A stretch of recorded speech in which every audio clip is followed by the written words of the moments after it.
کہ اللہ مسبب الاسباب ہے، وہ اسباب کا پابند نہیں ہے، وہ اسباب کا محتاج نہیں ہے، اسباب اس کے محتاج ہے۔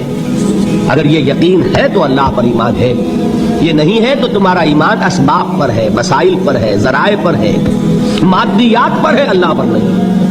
اس وقت کہاں راستہ تھا؟ کوئی راستہ تھا؟ سمندر ہے اور ادھر سے لشکر آ گیا ہے۔ کلا ان معی ربی سیہدین۔ اب دیکھیے ایمان کہہ دینا آسان ہے، ہوا معکم اینما کنتم، جہاں کہیں بھی تم ہوتے ہو اللہ تمہارے ساتھ ہوتا ہے، لیکن اس کا یقین قائم ہو جائے تو زمین و آسمان کا فرق واقع ہو جائے۔ یہی بات ہوئی حضور کے ساتھ۔ غار ہے، چھپے ہوئے ہیں محمد رسول اللہ اور آپ کے وہ یار غار ابو بکر صدیق رضی اللہ تعالی عنہ۔ اقبال نے حضرت ابو بکر کی شان میں چند اشعار کہیں صرف، لیکن واقعہ یہ ہے کہ بھاری بھاری نظموں پر اور قصیدوں پر بھاری، طویل ترین نظمیں اور قصیدے ہوں ان پر بھاری۔ ہمت ابو بکر کی ہمت جو ہے، کشت ملت را جو ابر، جیسے بارش سے کھیتی اپجتی ہے، ابو بکر کی ہمت اور عزیمت اس امت کو اسی طرح سینچنے والی ہے۔ ثانیے اسلام و غار و بدر و قبر، وہ دوسرے تھے اسلام میں، دوسرے پہلے کون تھے؟ انا اول المومنین، حضور فرماتے ہیں سب سے پہلا ایمان لانے والا میں، دوسرے ابو بکر۔ ویسے ہمارے ہاں یہ چلتا ہے اختلاف، حضرت علی پہلے ہیں کہ حضرت ابو بکر پہلے ہیں، لیکن اس میں بڑی خوبصورت تطبیق قائم کی ہے علماء نے اور بہت صحیح ہے۔ چار کے بارے میں فیصلہ ہی مت کرو کہ کون پہلے، ان کی ایک عجیب تقسیم کرتی ہے۔ آزاد مردوں میں، بالغ مردوں میں سب سے پہلے ابو بکر، بچوں میں سب سے پہلے علی، خواتین میں سب سے پہلے خدیجہ، اور غلاموں میں سب سے پہلے زید ابن حارثہ۔ بڑی پیاری تقسیم ہے، یہ چاروں ہی پہلے ہیں، ہر ایک کے لیے اولیت ہے۔ اور واقعہ یہ ہے کہ اگر زمانی اعتبار سے تعین ہوگا تو پہلے خدیجۃ الکبریٰ آئیں گی رضی اللہ تعالی عنہ، کسی اور سے بات کرنے کی نوبت بعد میں آ سکتی ہے، پہلے تو اہلیہ محترمہ سے بات ہوئی، آتے ہی پہلی وحی ہوئی ہے، ابھی تبلیغ کا حکم نہیں تھا، کس کو بتایا واقعہ؟ ابھی اپنی نبوت کی تبلیغ کا تو حکم ہی نہیں آیا، واقعہ کس کا ہے؟ وہ خدیجہ کا ہے۔ جب کہا ہے کہ خشیت علی نفسی، مجھے اپنی جان کا اندیشہ ہے، تو کیا جواب دیا خدیجہ نے رضی اللہ تعالی عنہا؟ وہ صدیقۃ الکبریٰ ہے، صدیقات جو ہے خواتین ان میں چوٹی پر خدیجۃ الکبریٰ ہے رضی اللہ تعالی عنہا، اور صدیق جو مرد ہیں ان میں صدیق اکبر ہے ابو بکر صدیق رضی اللہ تعالی عنہ، لیکن صدیقات میں چوٹی پر۔ جب حضور نے فرمایا خشیت علی نفسی، کیا فرمایا، کیا عرض کیا، کیسے تسلی دی؟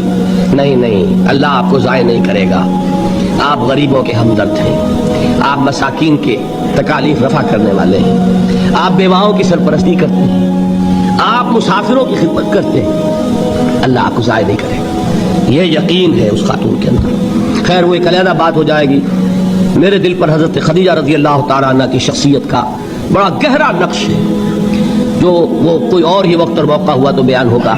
بہرحال اقبال نے ایک مصرے میں جو چار اولیتیں جمع کر دی ہیں، ہمتیں کشت امت را جو ابر، ثانی اسلام و غار و بدر و قبر۔ اسلام میں حضور کے بعد پہلے کون؟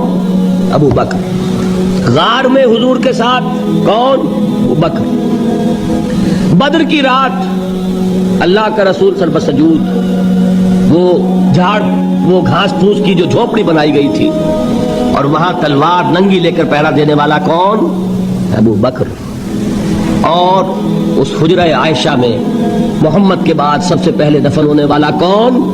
ابو بکر رضی اللہ تعالی عنہ صلی اللہ علیہ وسلم۔ وہ جو معاملہ میں سنا رہا تھا غار ثور کا، حضرت ابو بکر بھی حضور کے خیال سے لرز گئے ہیں۔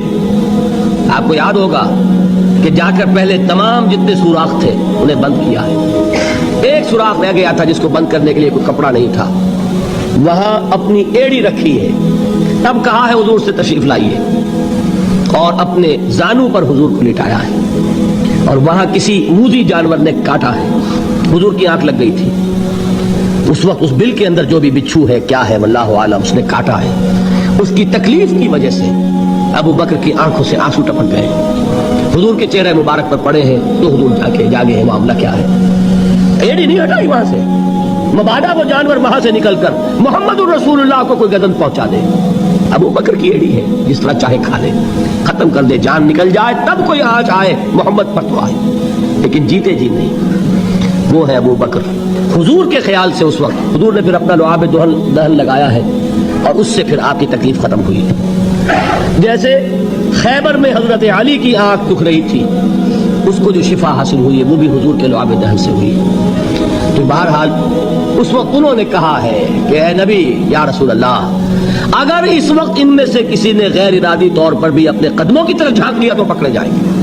کیا جواب تھا اللہ کے رسول کا؟ لا تحزن ان اللہ معنا، اللہ ہمارے ساتھ ہے، کیوں گھبراتے ہو ابو بکر؟ یہ ہے ایمان باللہ، میرا مالک اللہ، میرا رازق اللہ، میرا محافظ اللہ، میرا مددگار اللہ، میرا پشت پناہ اللہ، میرا دوست اللہ۔ یہ دوستی ہے اللہ کی جو لب لباب ہے، حاصل ہے ایمان کا، اسی کا نام ولایت ہے۔ اولیاء اللہ کے سروں پر سینگ نہیں ہوتے، جس کے دل میں ایمان راسخ ہو چکا ہو وہی اللہ کا ولی ہے، جسے اللہ پر یقین ہو چکا ہے وہی اللہ کا ولی ہے، جسے یقین ہے اللہ میرے ساتھ ہے، میرا مددگار، میرا پشت پناہ، میرا ساتھی، میرا دوست، میرا محبوب، میرا محب۔ اللہ اہل ایمان سے محبت کرتا ہے۔ واللہ یحب الصادقین، ان اللہ یحب الذین یقاتلون فی سبیلہ صفا کانہم بنیان مرصوص۔ اللہ محبت کرنے والا، اہل ایمان محبوب، اور اہل ایمان محبت کرنے والے اللہ محبوب۔ والذین آمنوا اشد حبا للہ۔ آپ تصور کیجئے جسے یہ رشتہ ایمان یا رشتہ ولایت حاصل ہو جائے، الا ان اولیاء اللہ لا خوف علیہم ولا هم یحزنون، آگاہ ہو جاؤ، اللہ کے دوستوں کے لیے نہ کوئی خوف ہے نہ کوئی حزن ہے۔ اور میں بیان کر چکا تھا، خوف اور حزن کے خاتمے ہی کا نام امن ہے۔ زوال خوف، زوال حزن، یہ خوف اور حزن کیوں آتے ہیں بار بار؟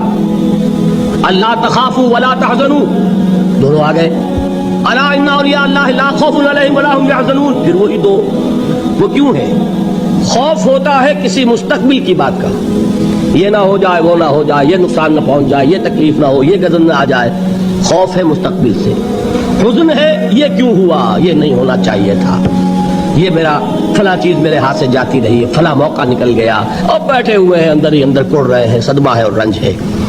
اور جو اللہ پر ایمان رکھتا ہے وہ جانتا ہے ما اصاب من مصیبت فی الارض ولا فی انفسکم الا فی کتاب من قبل ان نبرأها ان ذلک علی اللہ یسیر لکی لا تعصوا علی ما فاتکم ولا تفرحوا بما آتاکم واللہ لا یحب کل مختال فخور۔ اس زمین میں یا تمہاری جانوں میں کوئی تکلیف، کوئی مصیبت نہیں آ سکتی سوائے اس کے کہ جو اللہ نے لکھ دی ہو، اس سے پہلے کہ وہ ظاہر ہو۔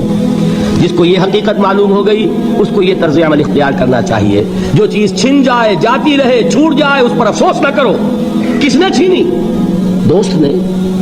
دوست کے فیصلے پر شکایت، دوستی کو بٹا لگا رہے ہو، سر تسلیم خم ہے جو مزاج یار میں آئے۔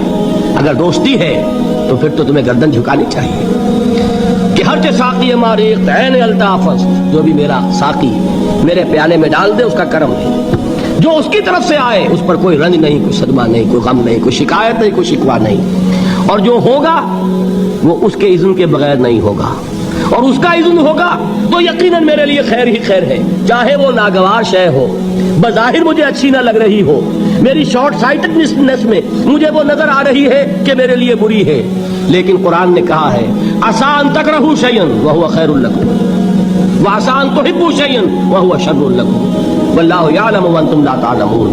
ہو سکتا ہے تم کسی چیز کو ناپسند کرو، درحال ہے کہ اسی میں تمہارا خیر ہو، اور ہو سکتا ہے تم کسی چیز کو پسند کرو، درحال ہے کہ اس میں تمہارا شر ہو۔ اللہ جانتا ہے، تم نہیں جانتے۔ جب مجھے یہ بات معلوم ہو گئی میں نے اپنا معاملہ اللہ کے حوالے کیا۔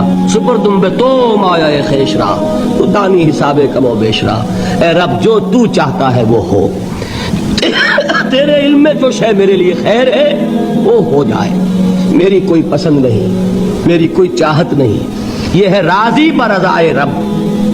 اکبر الہ آبادی نے اسے کہا ہے رضائے حق پہ راضی رہ، یہ حرف آرزو کیسا؟